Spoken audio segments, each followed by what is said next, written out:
Assalamualaikum warahmatullahi wabarakatuh. Alhamdulillahi rabbil alamin. Wassalatu wassalamu ala asrafil anbiya'i wal mursalin, Sayyidina wa maulana Muhammad sallallahu alaihi wasallam wa ala alihi wa ashabihi ajma'in, amma ba'd. Qala Allah ta'ala fi kitabihil karim, a'udzu billahi minasy syaithanir rajim. Bismillahirrahmanirrahim.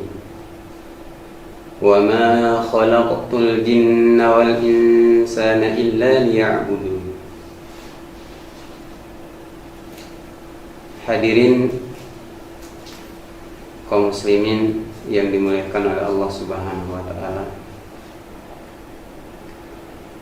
Yang pertama, tentunya marilah kita senantiasa memanjatkan puja dan puji syukur atas kehadirat Allah Subhanahu wa taala.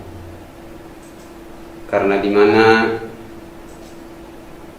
pada kesempatan yang berbahagia ini, alhamdulillah, kita dapat dipertemukan kembali oleh Allah Subhanahu wa taala dengan bulan yang agung Ramadan 1443 Hijriah, atau bertepatan dengan 2022 Hijriah Masehi. Alhamdulillah, kita bersyukur kepada Allah Subhanahu wa taala dengan rasa syukur yang sebesar-besarnya, sebagai bukti bahwa kita sebagai hamba Allah yang senantiasa menjalankan ketaatan kita,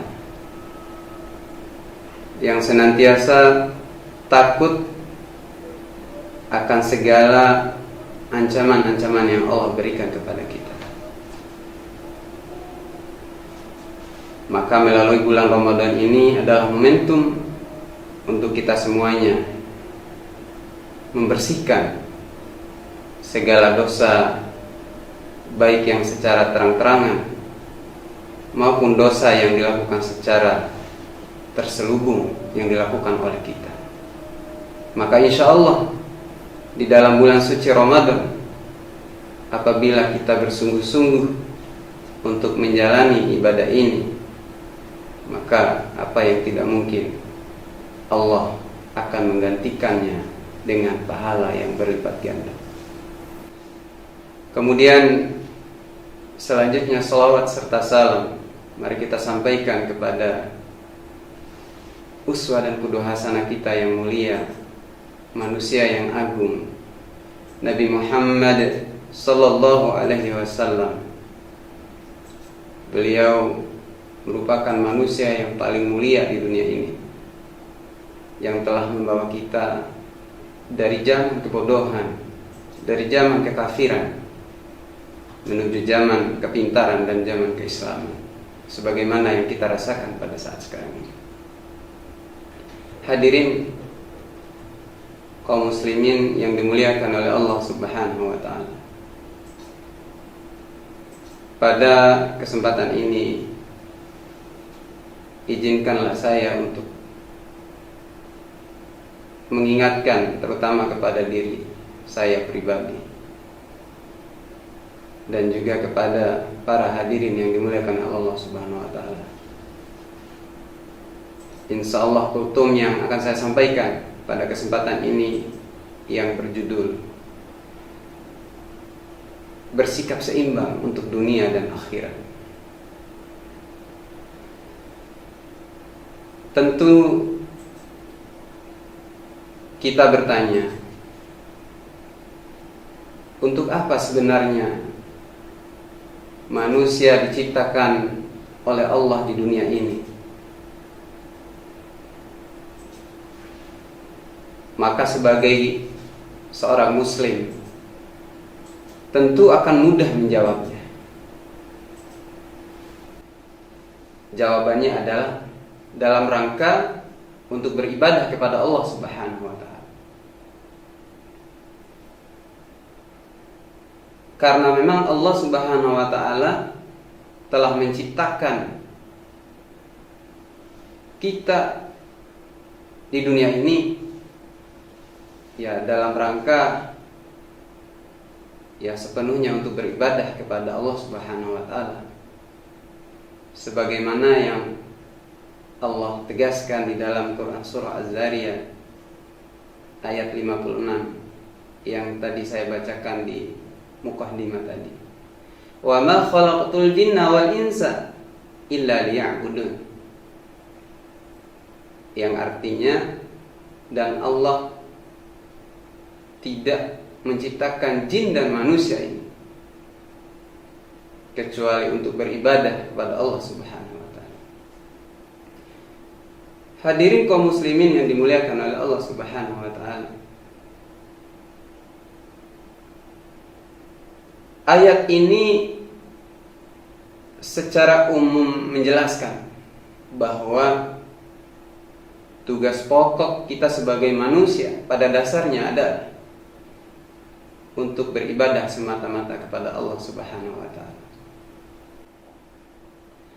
Namun demikian, apakah ibadah yang dimaksud di sini adalah ibadah yang semata-mata hanya menjalankan rukun Islam, atau hanya berdiam diri di masjid berzikir kepada Allah tiada hentinya tanpa melakukan kegiatan apapun? Tentu tidak, hadirin yang dimuliakan Allah Subhanahu wa taala. Karena Allah Subhanahu wa taala telah menentukan tugas kita sebagai makhluk yang telah Allah ciptakan di dunia ini, ya memang adalah tujuannya untuk beribadah.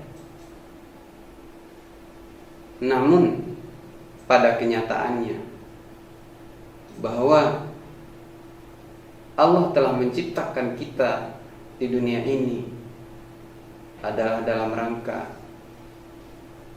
kita tidak boleh mengenyampingkan urusan dunia juga. Jadi antara dunia dan antara urusan akhirat harus sama-sama diseimbangkan. Hadirin kaum muslimin yang dimuliakan oleh Allah Subhanahu wa taala. Dari Anas radhiyallahu anhu, ia berkata, ada 3 orang yang mendatangi rumah istri-istri Nabi sallallahu alaihi wasallam dalam rangka untuk bertanya perihal tentang ibadah daripada beliau Muhammad sallallahu alaihi wasallam. Setelah diberitahu, mereka menganggap bahwa ibadah yang mereka lakukan selama mereka hidup sedikit sekali. Bahkan ada salah seorang di antara mereka berkata, aduhai, kita ini tidak ada apa-apanya dibandingkan Nabi sallallahu alaihi wasallam. Padahal beliau sudah diampuni dosa-dosanya yang telah lalu, dosa-dosanya yang akan datang. Dan ada juga salah seorang di antara mereka mengatakan, aku akan melakukan sholat malam seterusnya, tiada hentinya. Dan yang lainnya juga berkata, aku akan berpuasa seterusnya tanpa berbuka. Dan yang terakhir juga berkata, sedangkan aku akan menjauhi wanita dan tidak akan menikahinya. Hadirin kaum muslimin yang dimuliakan oleh Allah Subhanahu wa taala. Jadi melihat kepada potongan hadis tadi, tentunya ada rasa kagum. Bagaimana semangat ibadah para sahabat ketika itu sangat tinggi sekali. Antusiasnya sangat luar biasa. Keistiqomahannya luar biasa. Namun ternyata setelah kabar ketiga sahabat tersebut sampai kepada Nabi Sallallahu Alaihi Wasallam, Nabi Sallallahu Alaihi Wasallam memiliki tanggapan yang berbeda. Beliau Sallallahu Alaihi Wasallam menegaskan bahwa telah berlebih-lebihan di dalam melakukan ibadah sehingga melupakan aspek kehidupan dunia. Padahal beliau Sallallahu Alaihi Wasallam menegaskan bahwa telah berlebih-lebihan dalam melakukan ibadah sehingga melupakan urusan dunia atau melupakan aspek kehidupan dunia. Padahal amalan yang demikian tidak dicontohkan oleh baginda Nabi besar Muhammad sallallahu alaihi wasallam. Dan seterusnya pada lanjutan hadis dijelaskan bahwa Rasulullah sallallahu alaihi wasallam mendatangi mereka seraya berkata, "Benarkah kalian yang telah berkata begini dan begitu?" Kemudian baginda sallallahu alaihi wasallam melanjutkan kalimatnya, "Demi Allah, sesungguhnya aku adalah orang yang paling takut kepada Allah dan paling bertakwa kepadanya. Akan tetapi aku berpuasa dan aku berbuka. Aku melaksanakan sholat malam dan aku juga tidur. Dan aku juga menikahi seorang wanita. Maka siapa yang tidak menyukai sunnahku, berarti ia tidak termasuk golongan aku." Hadirin kaum muslimin yang dimuliakan oleh Allah Subhanahu wa taala. Sebaliknya, terlalu memperhatikan dunia kemudian melupakan kehidupan akhirat tentu juga tidak baik. Karena memang Allah telah menciptakan manusia ini dengan akal dan dihiasi dengan keinginan atau syahwat pada keindahan-keindahan dunia.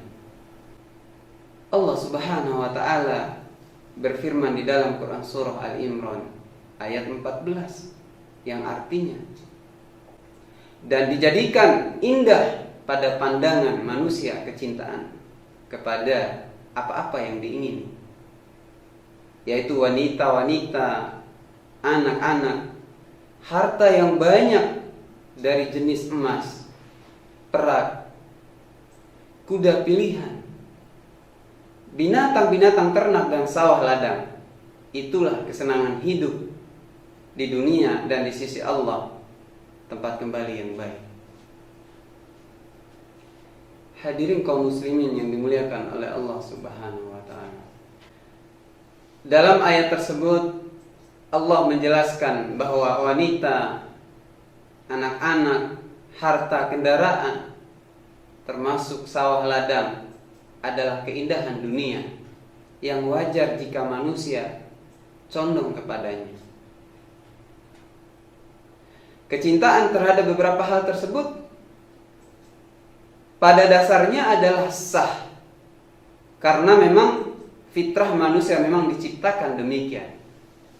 Namun kemudian menjadi tidak wajar jika kecintaan yang timbul menjadi berlebihan, apalagi menjadikan kesemuanya itu hanya sebagai tujuan hidup tanpa memperhatikan urusan akhirat.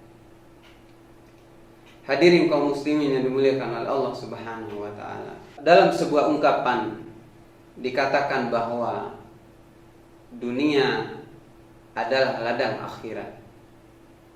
Ad-dunya mazra'at al-akhirah. Maksudnya adalah bagaimana kita harus bersikap terhadap dunia untuk menjadikannya sebagai ladang di mana kita menanam berbagai amal baik untuk dipanen nantinya di akhirat.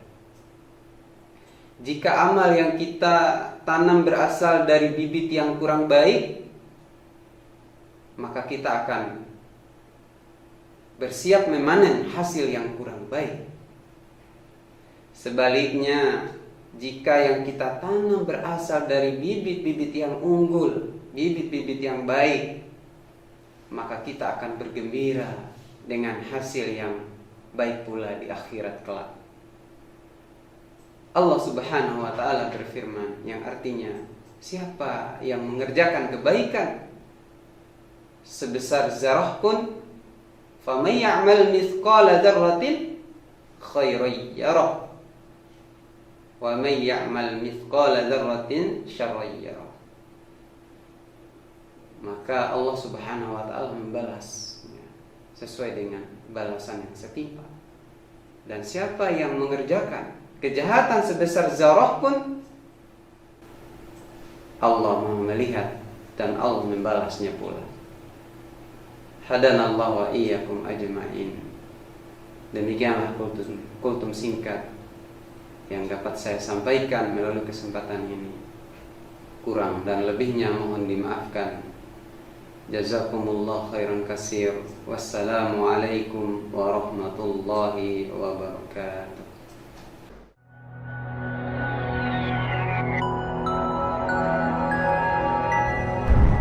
الفتيان لإنشاء الأجيال من قادة الحضارات.